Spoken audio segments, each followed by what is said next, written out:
Marek, here we have the original 24-hour access point.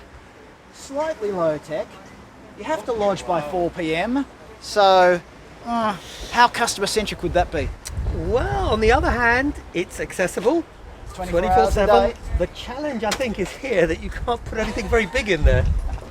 But if we go inside, we'll see something very different.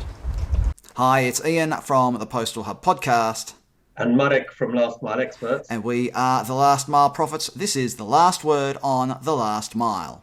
This video is brought to you by Escher. Escher, delivering e-commerce from the first to last mile.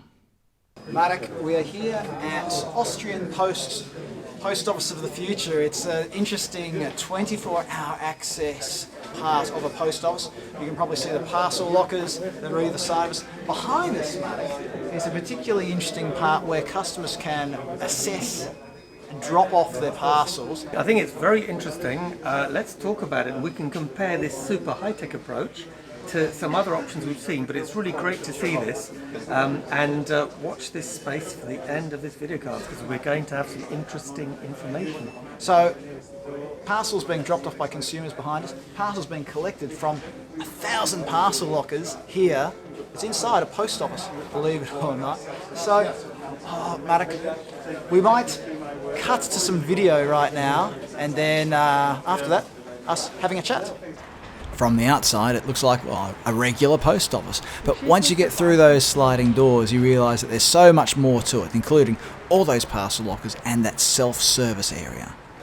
Marek, we were out at the Austrian Post. It's kind of a concept post office that they have where there's a 24-hour zone. People can induct their own parcels into the parcel network.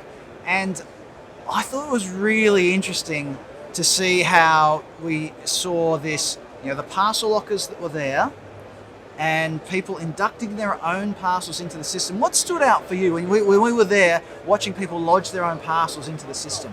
Well, what stood out for me is it really was fairly easy to use and it covered pretty much every option possible. So for me, it had the big slots, the smaller slots, it had fairly legible instructions provided you spoke German. There may have been an English option as well. I didn't go into I didn't find an English option, but you're right about the simplified option. So there wasn't a whole menu of delivery options, insurance, a receipt, or this, that, and the other. It was 3 or 4 or 5 options, and you can and the most popular option was pre-selected, which I thought was particularly interesting. They'd pre-selected the most popular option. Slot for letters.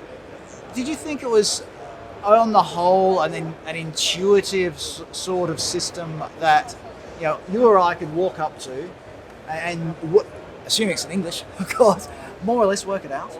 I think anything that is so holistic is going to have elements of complexity. So if you're asking whether my grandmother would manage to make it work, I'm not sure. But yes, it seemed fairly intuitive. For me, the one missing thing that would have made it incredible would be if it was also app-based. So, the app, you can just basically go up with your app and use it in a contactless manner. So for me, that was the only missing thing. And that could yet be another piece that can be added to this puzzle. There were, I think they said 1,000 parcel lockers. 1,000 parcel lockers attached to the post office. And those lockers were in the 24-hour access zone.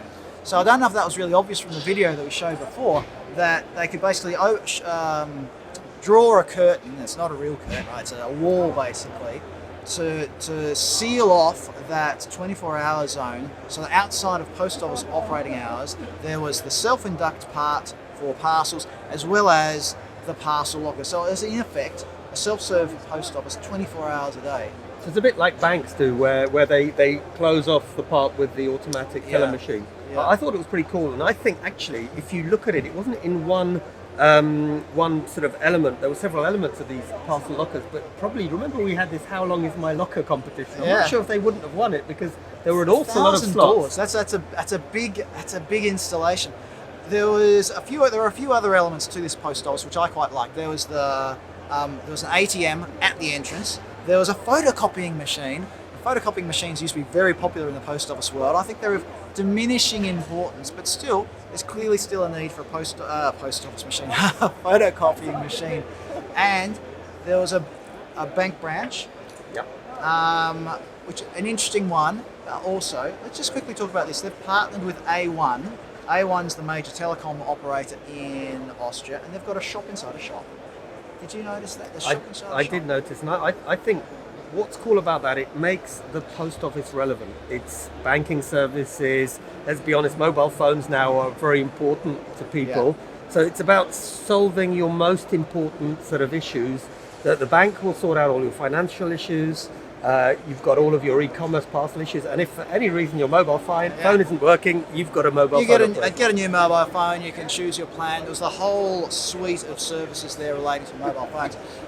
There was even a little waiting area there because obviously being a post office, there's a chance that you might have to queue for the counter, and so there was a little waiting area there.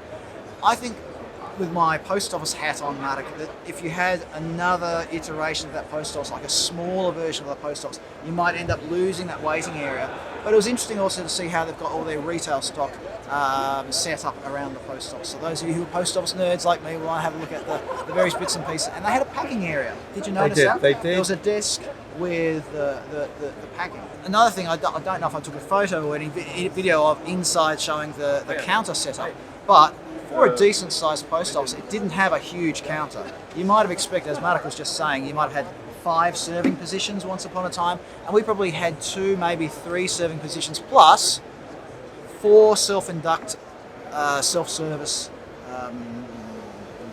units, whatever you want to call it. But Ian, to be honest, even though there were a lot of people coming in and out, there wasn't a queue. So I think the reason you didn't need the manned service counters is simply because a lot of it was automated. And we were there at about 4:30 in the afternoon, which is usually a bit of a peak time for post offices. There was a steady flow of people in and out of the post office, but there was no queue out the door. It was manageable, and I don't know if you picked up on this, but the staff seemed relaxed. They didn't. I know this is something we don't talk about. We talk about technology, we talk about software and hardware, but the human element, I thought that the staff seemed relaxed, and there was this big group of us that came in.